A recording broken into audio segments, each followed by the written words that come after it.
joining us now is expert political finance commercial commentator Craig Stobo, and he joins us early this week. So, are you taking Friday? Craig, welcome to the show. Are you taking Friday off like everybody else, mate? No, I have work on Friday, so at the moment from I don't know, 8, 9 o'clock through till mid-afternoon. So no, I'll be at work. Oh, good on you. See, and that's it, isn't it? That's why our productivity is so low. It's freeloaders like me taking Friday off, isn't it? Yeah. Well, I get a chance to take other days off when the load's not strong, but at the moment the workload's quite strong, so it's okay. We'll have a bit of a break tomorrow in the hills somewhere, and a bit of sunshine chasing, and get back to work on Friday. Good on you. Listen, mate, a couple of things. First of all, can I say that there was a great deal of agitation. In fact, the New Zealand Herald led with it this morning, Craig, on house prices and valuations dropping. And they've chosen Wellington as their sort of poster child for house valuations plummeting, 24%, no suburb unscathed. And other economists have been saying, for God's sake, don't bet your house on the property market at the moment because there's no indication it's going to recover anytime soon. Do you agree with those sentiments? Yes, I do. I think there's some optimists from the real estate industry who hope that turnover picks up and prices improve, but interest rates are not coming down to anywhere near the levels when housing prices were at the peak. That's pretty clear to me. In addition, bank lenders are being tough on budgets and ability to pay, and the house price levels relative to incomes are still far too high, and that's not just in New Zealand but other parts of the world. So I don't see any relief. Wellington's got some special overlays with the change in employment, but when we look at the employment numbers, the numbers of people employed in the public sector since 2017, 2019 is still, the numbers today are still much higher than 2017, 2019. So Yeah. the number of public servants that have been laid off or restructured is still relatively small. So I don't think you can say that the government fiscal strategy in terms of cutting back on public servant staff is the main driver. The main driver is just the prices were too high, far too Yeah, high, yeah, and people's yeah. ability to pay and current cost of living, you just can't afford a mortgage, even at current mortgage rates, let alone where they were in, last year. Can I ask, although these are sort of shock figures, I mean, when the capital loses its housing value by 25% over the valuation period, this is since 2021, the question is, does it really affect people, or is it a sort of a psychological problem? So I'm thinking, well, I'm not moving, I'm living in Wellington, I'll stay here, and eventually things will pick up. Is that what you think drives most homeowners in Wellington?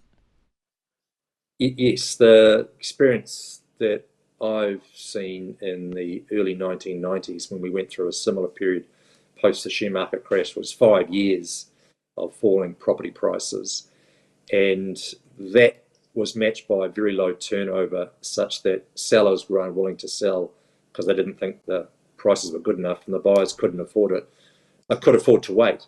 So in the meantime, turnover just collapses, and that's what we're seeing now.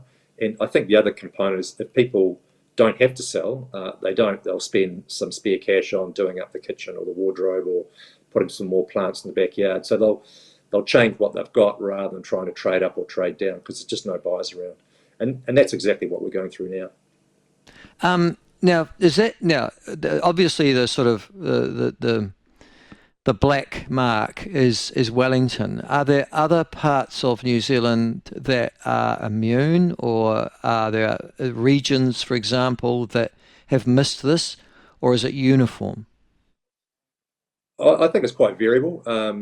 You've seen a pickup in West Coast, for example, on the back of prospective jobs coming through in oil and gas. Similarly, Queenstown Central Lakes District has weathered the downturn quite well compared to others. But I don't think you can say that most of New Zealand has not been affected by this. I think most of New Zealand has been, but it is obviously variable. I don't have the latest stats by region in front of me, but I do know that the unemployment rate came out this morning and came in at 5.1%, so it's increased, not out of expectation from economists, not a surprise, but of course quite surprising if you've been laid off from a job, obviously. So I feel for people that have been laid off, but that unemployment rate tick up just tells you the economy's still restructuring, whether it's firms in the private sector or the public service. So while you've got job uncertainty, people are very cautious, aren't you? You're very cautious about being able to service a loan. Yeah, listen, the thing that strikes me, and maybe I'm in a unique part of the country. I mean, well, obviously we caught up with each other over the Christmas break, but and you've come down here and you've seen it as well. I am besieged by people working in the service sector who have English as a second or a third language, or I'm pretty sure don't speak it at all. And that is a constant. So there are migrants coming in on work permits, working to fill up job vacancies that New Zealanders don't or can't or won't do. So I'm sort of bemused by the fact that unemployment's going up when there are regions like Central Otago and Queenstown Lakes area screaming out still for labour. Well, maybe the answer is some productivity questions. People are building strong businesses that are probably more export oriented, whether it's tourism or primary production in Otago, Southland. That's not the case in Wellington, where productivity is an issue. And they're restructuring because they've got to get more productive. Less people in IT and technology and capital to get the same output. So that's one area. I mean, tourism picking up helps. It's not where it was in 2019, but it certainly helps.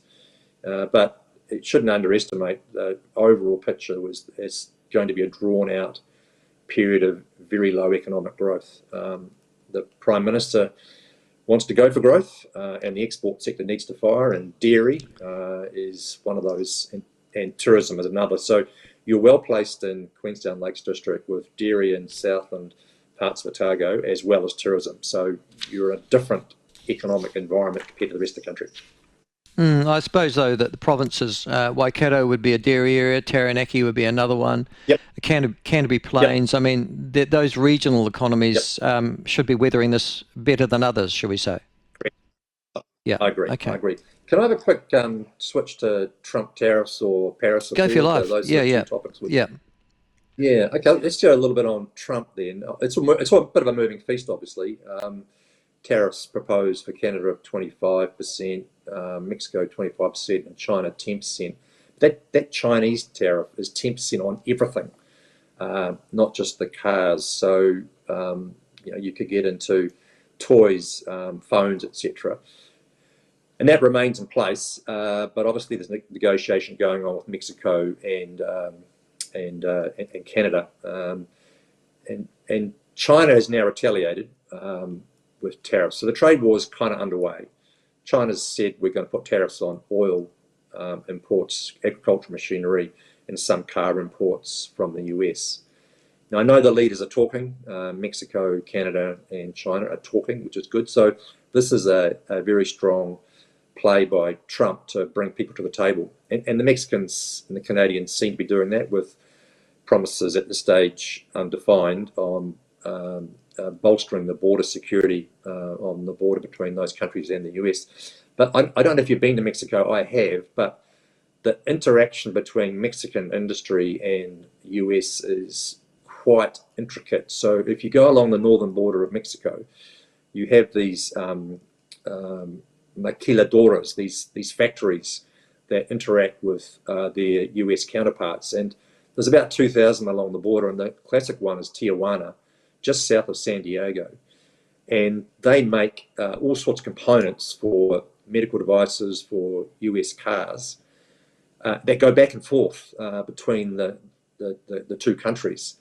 And so if the tariff is imposed at the border on intermediate goods, that is inputs into final goods, the costs of those the impost of those tariffs on cost structures is obviously problematic. 58, 60 million people in Mexico, 2 odd million people in Tijuana. It affects us in New Zealand. Fisher & Paykel Healthcare has a factory in Tijuana. It has almost 1,000 people that make goods fish and pike healthcare goods for the US marketplace. And they've already announced that it affects their cost structure, maybe not their final price. And we shouldn't ignore the impact that this has all had on stock prices. We've seen that. It's sort of been a little bit better recently when Trump has said he's going to delay things for a month, those tariffs on Canada and US for a month. So stock prices have rebounded. But Chinese exports to the US also affects us, bizarrely enough. There's a New Zealand company called Zuru that makes toys in China and Shenzhen. And they sell into places like Walmart in the US. And they now face a 10% tariff on exports from China to the US if Trump does not decide to. Well, doesn't have the potential to advantage us? I mean, you've just mentioned two firms that are set up overseas. Fisher and Paykel used to be iconic. Now they just turn out crap. And that toy manufacturer. This is Fisher and Paykel Healthcare. So that's well, anything with Fisher and Paykel on tends to have a bit of a question mark around it these days. Anyhow, Craig, but going back, can I ask the question, doesn't that advantage New Zealand were that to happen, because it would suddenly make those New Zealand-based companies look back at New Zealand and say, well, we don't have these tariffs, so we're going to be better off?